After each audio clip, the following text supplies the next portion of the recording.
Welcome back to the AI for Good Global Summit here in Geneva.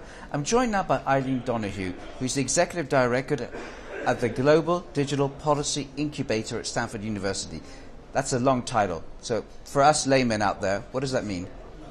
Basically, we are, just like there are incubators for technology ideas, we are an incubator for policy ideas related to digital challenges. And we try to take a global perspective because we think digital policy almost always has to point to some digital global dimension. Yeah. And you gave a talk. You opened up a debate today. What was your message? So basically, I was leading one of 5 breakout tracks of this program. Our track was on AI, human dignity, and inclusive societies. So on the one hand, this whole summit is about AI for good, which would mean it's about AI, human dignity, and inclusive societies. But what people need to recognize is that even when people are trying to apply AI for good, it can have tremendous detrimental effects on human beings and bring with it tremendous risks to human dignity. Give me an example. Too many examples. Labor displacement, embedding bias and discrimination in data that's already skewed, displacing human beings from accountability, loss of human agency. I mean, there's even concern about autonomous weapons and the right to life and the loss of human accountability for life and death decisions. But I think 3 years ago they were already talking about that. So what's the message, that we haven't advanced on this? No. So all I'm saying is, on the one hand, there is the AI for Good is all about these challenges, and people are aware of the risks. Our vertical was really about going deeper on how do you address these challenges in 4 different realms. The first of which was about digital ID systems, such as the Aadhaar system in India, or digital ID systems that are being deployed around the world, which come with tremendous risk to privacy and also other dimensions of human dignity. And so we highlighted a particular platform, it happens to be at the World Economic Forum, that is a model for good digital ID systems and the essential elements of that. And so we highlighted that project. We had another segment honing in on the specific challenges in the digital information realm from AI. So specifically, algorithmic feed of information and how it affects human autonomy, agency, personality.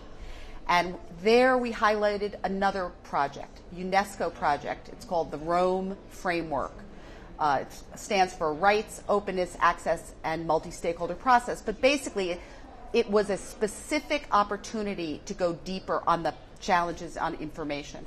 We had a whole segment on, a little bit eclectic, on using the human rights framework for governance, which is a bit of a new idea that was not discussed 3 years ago. And there we had somebody from the UN high-level panel on digital cooperation talk about the challenges they see and some solutions they're coming up with. We had somebody talk about embedding human norms into robots. And we had somebody talk about the specific challenge of detecting and combating deep fakes, which is a threat that I would love to say is on the horizon, but it's almost really here. Now, someone earlier, another guest, talked about how even AI is part of a new Cold War strategy between the States and China. Do you see that? And that's not good.